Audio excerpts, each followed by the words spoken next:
राधे राधे प्यारे भक्तों, आप लोगों का स्वागत है मेरे प्यारे गोपाला और एज द रेट प्यारा गोपाला में। हम आपके लिए लेकर आए हैं महाभारत जन्म के रहस्य का पार्ट 2, जिसमें हम आपको बात बताएंगे धृतराष्ट्र, पांडव और विदुर की अनसुनी कथा।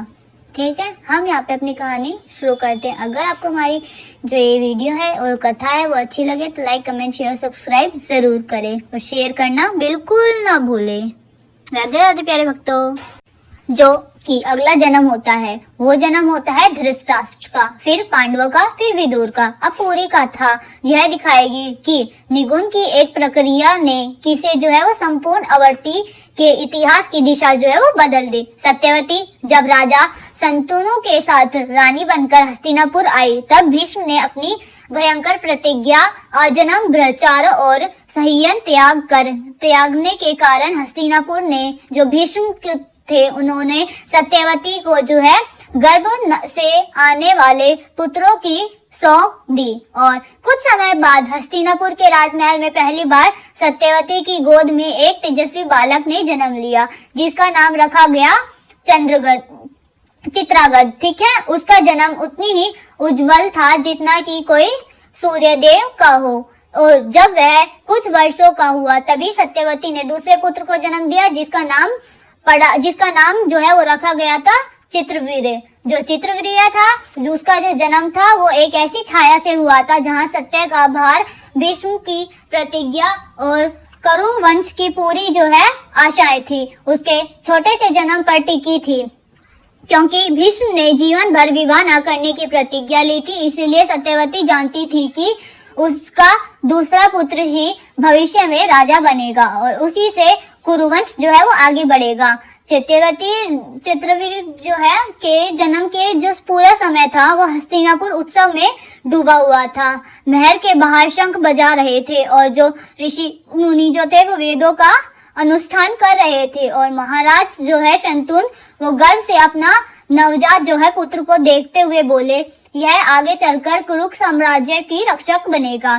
परंतु नियति का खेल किसी को भी स्पष्ट नहीं था। जब चित्रव्रत बढ़ने लगा तभी एक दिन शुभ बादल जो है वह हस्तिनापुर के आकाश पर छा गए, क्योंकि उसके बड़े भाई चित्रगढ़ ने गंधर्वाज जो है उस युद्ध में आगे बढ़े थे और अरपुल की जो है उसे दे त्याग दिया था। उसी क्षण सत्यवती का जो हृदय है वो टूट गया था। भीष्म जो है वो राष्ट्र जो है वो रह गए थे और पूरा राज्य शोक सागर में डूब गया था। और जो है उसी क्षण सबकी जो है निगाहें उसी युवक और बालक पर टिकी हुई थी, जिसे ग्रह जो है वो चक्रवर्ती का था, जो अभी बालक था पर भविष्य का राजा था। भीष्म ने पिता और गुरु दोनों का कर्तव्य निभाते हुए चक्रवर्ती की शासक और छात्र राजनीति, धर्म और युद्ध कला की अनुभूति जो है वो ज्ञान दिया और वह उसे प्रत्यह ब्रह्म मुहूर्त में उठाते,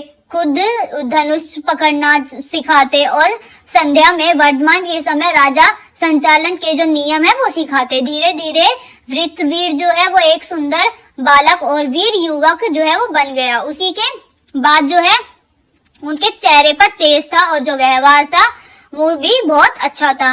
वह परिजनों का प्रिय था और राजा भी उसी भाव से उसको रूप में देख रहे थे।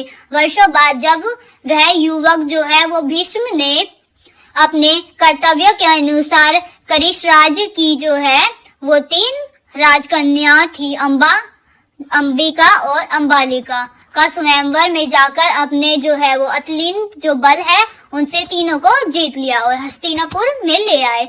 यह भीष्म का कर्तव्य था, क्योंकि वह स्वयं विवाह ना कर सकता था, पर उसने अपने भाइयों के लिए जो है वो योग्य रानी जो है वो चाहिए थी।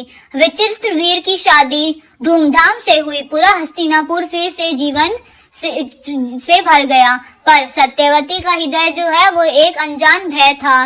वह जानती थी कि उसका जो पुत्र है वो विलासी स्वभाव का है। उसे रात्रियों में अद्भुत जो है वो सपने आते थे और यही उनकी आयु के कम कर सकता था। सत्यवती ने बार बार समझाया, पुत्र राजा की जिम्मेदारी जो है वो सबसे जो ऊपर होती है, पर चित्रवीर ने युवा सखियों का स्वयं को इतना डूब दिया कि जो उसका शरीर है वो धीरे धीरे शक्ति खोने शुरू हो गई थी। वह सांस लेने में भी जो है उसको बहुत ज्यादा कठिनाई जो महसूस हो रही थी। रात्रि में बेचैनी रहती थी और चित्रकर्ता कहते, महाराज अधिकतर भोग और रात्रियों के कारण जो है वो शरीर दुबला हो गया है। भीष्म चिंता थे, भीष्म जो है वो चिंतित थे, सत्यवती भयभीत थी और पूरा राज्य जो है वो परेशान था। कुछ ही समय में चित्रवीर जो है वो बीमार पड़ गए। उनकी शक्तियां छीन सी होती गई, मतलब कम होती गई। और अंत में एक रात जो है जब पूरा महल शांत था, सत्यवती उनके पास बैठी थी। भीष्म जो है वो दूर खड़े थे। तभी जो है विचित्रवीर्य ने धीमे स्वर से कहा, माता मुझे क्षमा करिए, मैं आपको स्वप्न पूरा नहीं कर सकता। और इतना कहकर उसकी जो श्रृंखलन है वो रुक गई, मतलब जो सांसें है वो रुक गई। सत्यवती चीख उठी, भीष्म आंखें खोलो, तुम अपनी खड़े हो। जैसे ही वंश में उन्होंने अपनी प्रतिज्ञा के लिए त्याग दिया था, वह वंश उनकी आंखों के सामने समाप्त हो रहा था। चित्रवीर बिना संतान के मृत्यु को प्राप्त हुए। यह वह क्षण था जिसमें जो है आने वाले महाभारत का इतिहास का सबसे बड़ा जो है मोड़ बनाया था, क्योंकि अब जो है वो कुरुवंश का जो वंश है वो आगे बढ़ने वाला था। वहीं पे ही जो राजा जो है उनका जो सारा भीष्म पितामह जो करते थे वो उनके हाथ में जाएगा। जो सिंहासन है वो किसे मिलेगा। ऐसे जो है छोटे छोटे भौतिक सवाल जो थे वो पूरे राज्य में सभी पर मंडरा रहे थे कि राजभाग जो है वो कौन संभालेगा, सारे जो काम है वो कौन करेगा। ऐसे ही उसी के बाद से जो है सिंहासन किसे मिलेगा। तब सत्यवती को याद आया उसका जो पहला पुत्र नदी के दिव्य बालक विद्रोह का ज्ञात करते हुए विद्रयास था। और यहीं से शुरू होती है रहस्यमयी परंपरा नियोग, ठीक है, जिसमें आगे चलकर धृतराष्ट्र, पांडव और वेदों जैसे 3 अलग अलग जो है वो स्वभाव से नीति वाले पुत्रों का जन्म दिया। अगर चित्रवृत्ति की अल्पनों में जो ना मारते और तो ना ही नियोग होता, ना ही ये 3 संतानों का जन्म होता, ना ही महाभारत का इतिहास बनता। इसलिए विचित्रवीर का अल्पूर्ण जो मृत्यु है वो महाभारत का सबसे बड़ा मौन पर सबसे बड़ी शक्तिशाली मोड़ था। जो बाहर से दुखी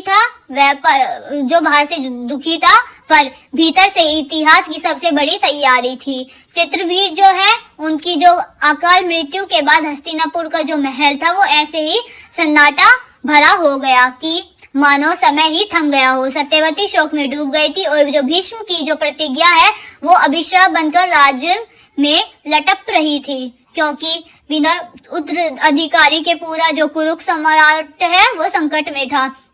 विद्रयास ने याद करते हुए सत्यवती के हृदय में से एक जो तीर है वो उठा, अब केवल वही है जो मेरे वंश को बचा सकता है। और उन्होंने तुरंत नदी के तट पर बैठकर ध्यान लगाया। उनका जो मन है वो कांप रहा था पर विश्वास अटूट था। तभी आकाश में जो है वो घने जो है काले जो बादल है वो आ गए, घटाएं हो गई और एक दिव्य क्रांति से जो है था। जटाधारी तलोबनी से जो है तस्वीरों महर्षि वेदव्यास उनके सामने प्रकट हुए। सत्यवती ने आंखें खोलते हुए कांपते स्वर में कहा, पुत्र कुरुवंश का दीप जो है वो बुझ गया है, विचित्रवीर चला गया है, राज्य उत्तराधिकारी वहीन है, भीष्म की प्रतिज्ञा अलट रही है, इसीलिए अब नियोग ही एकमात्र उपाय है। वेदव्यास ने शांत स्वर में कहा, माता मैं आपके वंश की रक्षा अवश्य करूंगा, परंतु यह कार्य जो है क्षणिक सुख नहीं, धर्म की दृष्टि से करने योग्य तप है। इसमें जो भी जन्म लेगा वह पूरे आवृत्ति का भय लिखेगा।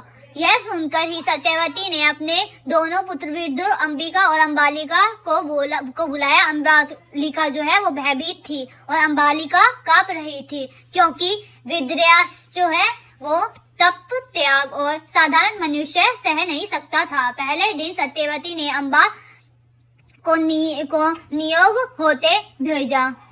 रात के समय जब वेदव्यास कक्ष में प्रवेश किए, उनका जो शरीर है वो तपस्या से कठोर, जटायु झलकी हुई थी, नेत्रों में अग्नि की ज्वाला जो है वो तेज इतना प्रयाण था, और अंबिका घबरा रही थी और बह से अपनी जो आंखें हैं वो कुछ कर बंद कर रही थी। वेदव्यास ने जैसे ही उनके गर्भ में संतान का विधान किया, संपूर्ण कक्ष में अग्नि सी लो चमक उठी थी। पर अंबिका ने पूरे समय अपनी आंखें नहीं खोली और नियोग की यह प्रतिक्रिया पूर्ण होने के बाद वेदव्यास बाहर आए और सत्यवती ने बोला, माता सत्यवती से बोले, माता आपकी जो बहू ने जो है वो भवव्यास अपनी आंखें बंद रखी, अतः उससे जो है पुत्र जो है वो जन्म लेगा, वह अंधा होगा, परंतु बलवान भिक्षार युद्धकुशु और महान राजा होगा, शक्ति उनके भीतर प्रलंब होगी। सत्यवती ने यह सुनकर सुरृत हो गई, क्योंकि यह राज्य की उत्तरदायित्व जो है अंधा हो, और यह हस्तिनापुर के लिए एक बड़ा संकट था। पर अब नीति चल चुकी थी, समय का रथ थम नहीं सकता था। कुछ महीनों के बाद जो है हस्तिनापुर के महल में अंबिका ने एक विकलांग परंतु दृष्टिहीन बालक को जन्म दिया। जैसे ही वेदव्यास ने कहा, उसका शरीर बदलाव स्वयं गंभीर और संकलित अग्नि के समान है। शिशु ने रोते ही पूरा राजमहल गूंज उठा और सत्यवती ने उसे उठते हुए कहा, तुम धृतराष्ट्र हो, वह राजा जो जन्म से अंधा होकर भी समाज के भार को संभालने के लिए नीति द्वारा भेज गया। धृतराष्ट्र का अध्ययन उसका दोष नहीं था, यह उस भय की परिणाम था जो अंबिका के मन में वेदव्यास के तप तेज को देखकर उत्पन्न जो है वो हुआ था। और यह जो है जो है वो भीष्म ने महाभारत की सबसे बड़ी ज्वाला का कारण भी बना। धृतराष्ट्र बचपन से ही असाधारण बालक था। हाँ, उसकी जो वो पकड़ है वो सिंह के समान थी, उसकी आवाज जो है वो तूफान जैसी गूंजती थी। पर एक कमी के कारण वह सिंहासन का अधिकारी नहीं माना जा सकता था। अंधा राज्य युद्ध काल से जो है वो नियम नहीं कर सकता था, ऋतु का चाल नहीं दे सकता था और प्रजा की सुरक्षा नहीं कर सकता था। भीष्म ने निर्गुण के राजा की परंपरा के अनुसार अंधा पुरुष राजा नहीं बन सकता, इसलिए धृतराष्ट्र के नियति के जन्म लेते के संघर्ष लिखा गया कि वह जितना बड़ा हो जाएगा उतनी ही भीतर से जलता गया, कि वह सब कुछ होते हुए भी राजा नहीं बन सकता। इस जलन की जो है बीज धीरे धीरे उनके भीतर जन्म ले रहा था और यह बीज जो है आगे चलकर कौरवों का अहंकार जो है वो कुचल रहा था और महाभारत के युद्ध की जकड़ बना। युधिष्ठिर का जन्म जो है उसको किसी साधारण कथा का आरंभ नहीं था, वह एक ऐसा कड़ू था जिसमें जो है नियोग की प्रक्रिया जो है को आगे बढ़ाया। पांडवों के जन्म की जो है वह अभिनय बनाई गई और जो है विदुर जैसे धर्मराष्ट्र की जो प्रकृति का जो मार्ग था वो तैयार किया गया। अगर अंबिका जो है वो भयभीत न होती, अगर उनकी आंखें जो है वो खुली रहती जो है, तो धृतराष्ट्र सामान्य और तेजस्वी राजा होते और सौभाग्यवत इतिहास की कभी युद्ध तक न पहुंचा। पर महाभारत नीति का ग्रंथ है और धृतराष्ट्र का जन्म जो है वो उसी नृत्य का पहला स्त्रंथ है। उसी की नृत्य के अनुसार जो है वो अंबिका के गर्भ में भी वंश का संतान करना आवश्यक है, ताकि हस्तिनापुर का भेष जो है वो सुरक्षित रहे और वंश की जो जति है वो जलती रहे। वेदव्यास ने शक्ति से गंभीर जो है वो स्वर में उत्तर दिया, माता आपके वंश की रक्षा के लिए नीति ने मुझे भेजा है, मैं उचित समय पर संतान का विधान कर दूंगा। रात के समय जब वेदव्यास ने अंबिका के पास नियोग होते प्रवेश किया तो अंबिका भयभीत थी, उसका हृदय जो है वो कांप रहा था, पर उसने अपने मन को संयमित किया और क्योंकि वह जानती थी कि यह केवल साधारण जन्म नहीं है बल्कि संपूर्ण वंश की निरंतरता के लिए अनिवार्य कर्म है। और नियोग के समय में अंबालिका भयवंश पीली पड़ गई थी और उसी पीले रंग के असर उसके गर्भ में जन्म लेने वाले पुत्र पर पड़ा, जिससे शिशु का शरीर जो है वो पीत वृक्ष का हुआ, लेकिन उसके भीतर जो है वो अद्भुत साधारण से वीरता और राजसरता के बीच जो है वो विद्यमान थे। कुछ ही समय बाद हस्तिनापुर के जो महल में एक बालक का जन्म हुआ जिसका नाम दिया गया पांडु। उसका जो व्यक्तित्व था वो बचपन से ही शांत, सम्मिलित और तेजस्वी था। उसके हाथ मजबूत थे, चाल धीरी पर जो है वो गंभीर था और स्वयं जो है वो गंभीर भी था। सत्यवती ने उसे गोद में उठाकर कहा, तुम पांडव हो, यह वंश का भविष्य है, तुम्हारे भीतर जो है वो वीरता और धर्म की शक्ति है, पर शरीर जो है वो दुर्बल है। पांडव का शरीर भले ही कमजोर की प्रतिक्रिया हो, लेकिन उसका जो बुद्धि और स्वर्ण है वो असाधारण थे।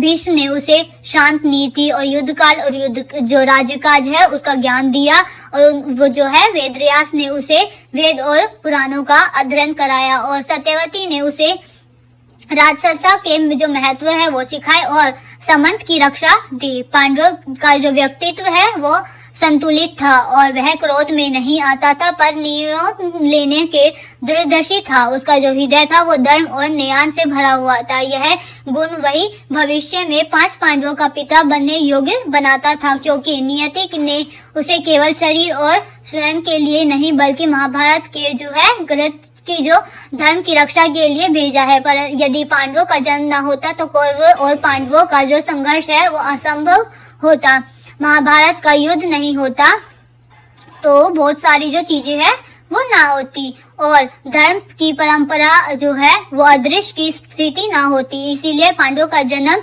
नियति के अनुसार केवल वंशवृद्धि नहीं बल्कि भविष्य की गाथा का नींव था। उसके जीवन की शुरुआत ही स्वयं वीर और धर्म की प्रतिक्रिया बनाते हस्तिनापुर का समृद्ध कुरुवंश के लिए उज्जवल भविष्य और पहला जो है वो था।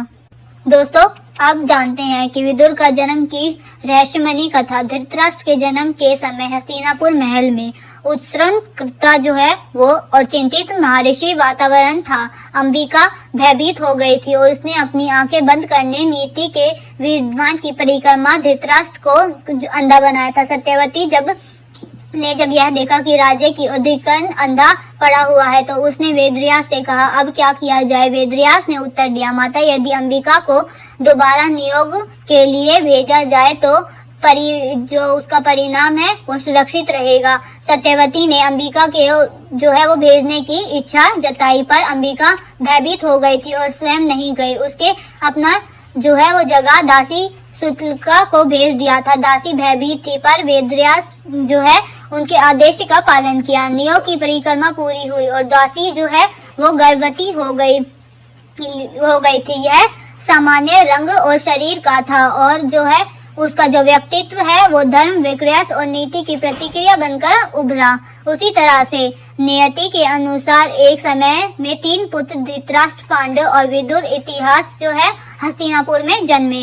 धृतराष्ट्र अंधा हुआ, पांडव दुर्बल हुए पर वीर थे और विदुर जो है वो बुद्धि, नीति, धर्म का प्रतीक था। इसी नियोग से हस्तिनापुर के जो वंश है और भविष्य है वो उनकी जो है नींव खड़ी हुई थी। यदि दासी सुलक्षणा ना होती तो अंबिका स्वयं नहीं डरती तो विदुर का जन्म ना होता और महाभारत गाथा जो है वो अधूरी रह जाती। इसी नीति वेदव्यास का जो है वो उपाय से ही 5 पांडवों और कौरवों का जो इतिहास है वो संभव हुआ और हस्तिनापुर ने धर्म, नीति, न्याय और वीरता के जो है आदेश स्पष्ट किए हैं। यह नियोग का इतिहास का सबसे बड़ा निरक मोड़ बनाया गया जिसमें महाभारत का पूरा कथनक का जन्म हुआ। दोस्तों, महाभारत का जो यह रहस्य है, हम फिर से यह सिखाएंगे कि राजवंश का जो प्रत्येक जन्म केवल रक्त से नहीं बल्कि नियोग जैसे दिव्य व्यक्तित्व का जो है उससे भी पूर्ण हो सकता है। वेदव्यास, धृतराष्ट्र, पांडव और विदुर का यह जन्म कथा हम